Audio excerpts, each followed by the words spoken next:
Hello and welcome to the trade setup.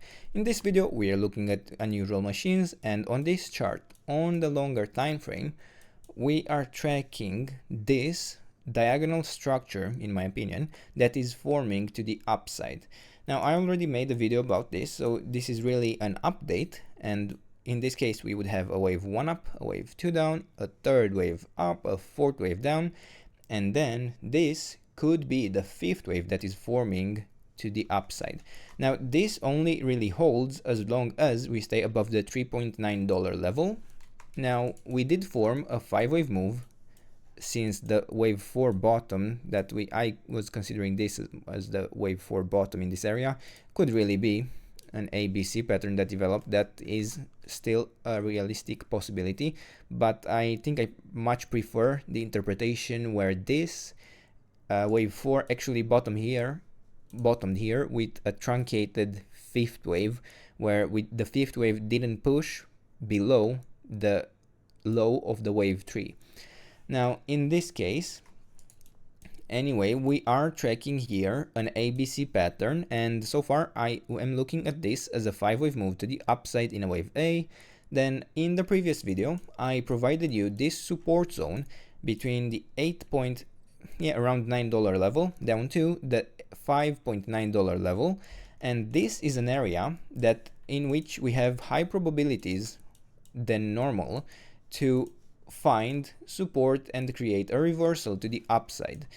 And so far we did reach the support. As I was mentioning in the previous video, we did push a little lower, we got into the support zone and then immediately actually pushed higher, so that worked out wonderfully, but it wasn't a significant low, it seems. And it seems we are resetting here this wave B. Now I wanted to do an update because we could provide here an area of interest for this expectation of how this wave B is forming here to the downside, but we would be looking overall for an ABC pattern where I would say we need one more low, maybe two. Normally the ideal target for the C wave is the 100% extension.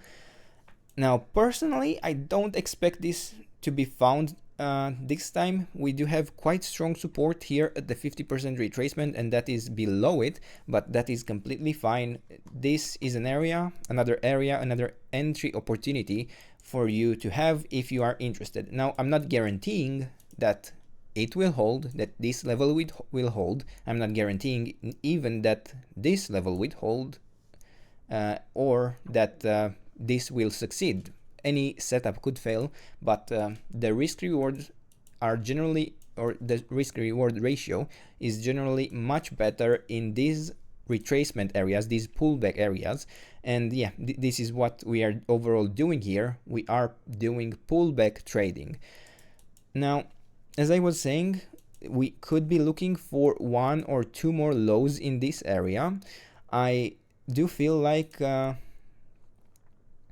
to be honest, both options are still quite valid, but you have these targets, the 78.6% extension and the 100% extension. We do also have this level of retracement that is of high importance in my opinion, especially, and there could be quite significant profits to be had, and a target, considering that let's say we get to the 50% retracement for the C wave to the upside, would be the 100% extension at $22.6. Now that might only actually be a larger A wave that is forming, and then we would get another wave B, and then we could be looking for another C wave to the upside that pushes even higher to actually form this fifth wave. But let's actually focus on the next target and take it level by level instead. And for now, these are the levels. This is the trade setup. I hope you enjoyed the video, and if you did, don't forget to subscribe and let me know what else you want me to cover, and I'll do my best to do that in the days and weeks ahead. And until then, I hope you have a nice day, and I hope to see you in the next video. Bye bye.